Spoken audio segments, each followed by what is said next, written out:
అనంతపురం జిల్లాలో ఉన్నటువంటి అందరు వాహన వినియోగదారులకి మరీ ప్రధానంగా స్టేజ్ క్యారేజ్ బస్సులు, కాంట్రాక్ట్ క్యారేజ్ బస్సులులో ప్రయాణించే ప్రయాణికులందరికీ కూడాను, అలాగే బస్సు యాజమాన్యానికి అందరికీ కూడా నమస్కారాలు.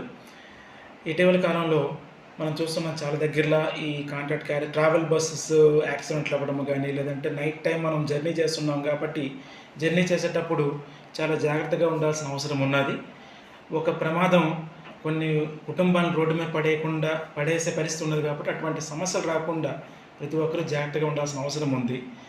మరీ ముఖ్యంగా ఈ నైట్ టైం ట్రావెల్ చేసే బస్సెస్ తాలూక ఫిట్నెస్, అంటే వాటి కూడాను లైట్స్ కానీ, ఏసీ కానీ, లేదంటే ఇంకా బస్ కండిషన్ కానీ, మంచి మంచి టైర్స్ పెట్టుకోవడం కానీ, ఇట్లాంటివన్నీ మేము ఫిట్నెస్ చేసేటప్పుడు పర్టికులర్గా చూడడం జరుగుతూ ఉంటుంది. సో అట్లా నిర్దిష్టంగా ఫిట్నెస్ ఉన్న వెహికల్స్ మాత్రమే వినియోగించాల్సిన అవసరం ఉన్నది.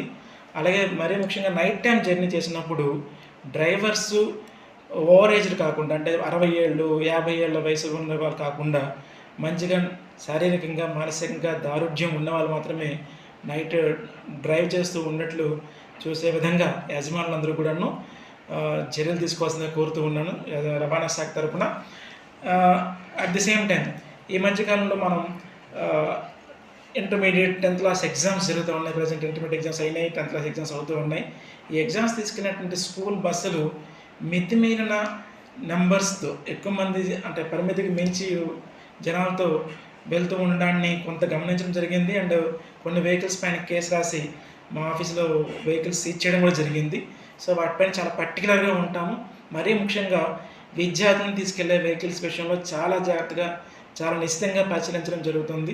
కాబట్టి బస్సు యజమానులు ఈ విషయంలో చాలా జాగ్రత్తగా ఉండి రవాణా శాఖతో, అలాగే ఆంధ్రప్రదేశ్ ప్రభుత్వంతో సహకరించవలసిందిగా కోరుతూ ఉన్నాను.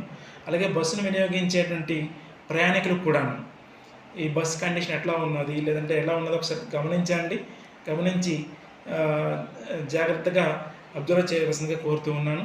మీరు జాగ్రత్తగా ఉండండి. మీ తోటి ప్రయాణికులను జాగ్రత్తగా వాళ్ళ తన గమ్యాన్ని చేరే విధంగా మీరందరూ కృషి చేయాల్సిందిగా కోరుతూ థ్యాంక్ యూ సో మచ్.